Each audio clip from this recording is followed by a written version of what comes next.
यदि आप मेरे चैनल पर नए हो तो मेरे चैनल को सब्सक्राइब करो और मुझे सपोर्ट करो। आज की कहानी आखिरी रुमाल। आज सासू माँ की 13वीं है।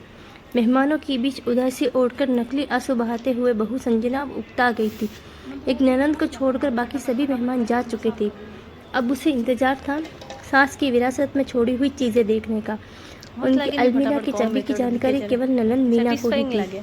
उसने सबके सामने अलमीरा खोली। सामने ही लॉकर की चाबी और एक कागज़ का पुर्जा पड़ा था। मीना ने माँ का लिखा हुआ संदेश पढ़ा।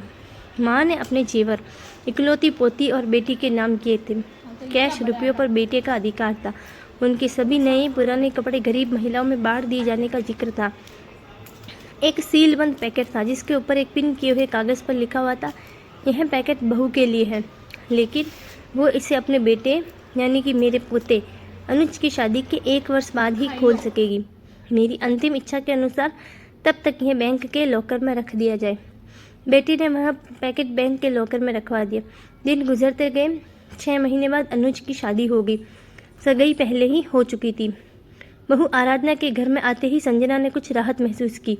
अब वो अपना ध्यान अपने पति और अपने स्वास्थ्य पर ही देना चाहती थी। वह बात बात पर बहू को निर्देश देती, लेकिन आराधना उसके कहे को एक कान से सुनकर दूसरे से झटक देती। सास की हर बात का उल्टा जवाब देती। धीरे धीरे उसने सास को रसोई से बेदखल कर दिया। समय गुजरता रहा और संजना हालात से समझौता करती गई। अब पुराना संयुक्त परिवारों का ज़माना नहीं रहा जब सास बहू पर हावी हुआ करती थी। आज की बहुएं सास को अच्छा होने का मौका ही नहीं देती, बल्कि ऐसा माहौल पैदा कर देती है जिससे उसे बुरा साबित किया जा सके, और मौका मिलते ही पति को लेकर उड़ जाती है। गई सदी के इतिहास के वे पन्ने जब सास बहू पर हावी हुआ करती थी, आज की बहुओं ने फाड़कर फेंक ही दिए हैं। सास कितनी भी पढ़ी लिखी और समझदार हो, लेकिन बहू स्वतंत्र ही रहना चाहती है और इसके लिए जाल बुनती ही रहती है, और सास का नाम ही परिवार की सूची से मिटा देना चाहती है। उसने भी तो यही किया था ना अपनी सास सुमित्रा के साथ। वो पढ़ी लिखी सुलझे विचारों की महिला थी और अपने पुराने विचारों की सास से मिले हुए कष्टों को भूलकर संजना को हर तरह की सुविधाएं, सहयोग और प्यार देकर सास के नाम पर लगी मनुष्य दब्बे को हमेशा के लिए मिटाकर नया इतिहास रचना चाहती थी। लेकिन संजना क्षण भर भी खुशी न देख सकी थी उसे। आज उसे सास की बहुत याद आ रही थी। तभी सामने लगे कैलेंडर पर उसकी निगाह पड़ गई। 2 दिन बाद ही बेटे बहू की शादी की पहली वर्षगांठ है। सास की वसीयत के अनुसार 1 साल पूरा हो चुका था। तीसरे दिन वो बैंक जाकर लॉकर से अपने नाम का पैकेट निकलवा कर ले आई। मन में उथल पुथल मची हुई थी। आखिर उसे सास ने क्या दिया होगा। बेटे बहू के इधर उधर होते ही उसने वह पैकेट खोल दिया। अंदर सास के तय किए हुए लगभग 1 दर्जन पुराने रुमाल थे और एक दूसरा पैकेट भी था।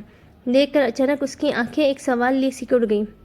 साथ ही पिन किए हुए कागज पर लिखे शब्द पढ़ने लगी। बहू, ये वही रुमाल है जिनसे मैं बेटे का विवाह होने के 1 साल बाद से मृत्यु पर्यंत आंसू पोंछती रही। पढ़कर उसकी आंखों से अविरल आंसू बहने लगे। रोते रोते उसने दूसरा पैकेट खोला। उसमें इतने ही बिल्कुल नए रुमाल थे और वैसा ही कागज का टुकड़ा पिन किया हुआ था। उसमें कहीं से सास की आवाज़ सुनाई दी, बहू रो रही हो ना, ये रुमाल तुम्हें अपनी अंतिम सांस तक आंसू पोंछने के काम आएंगे। और उसने एक रुमाल उठाकर अपने आंसू पोंछ लिए। कहानी कैसी लगी कमेंट करके ज़रूर बताना। थैंक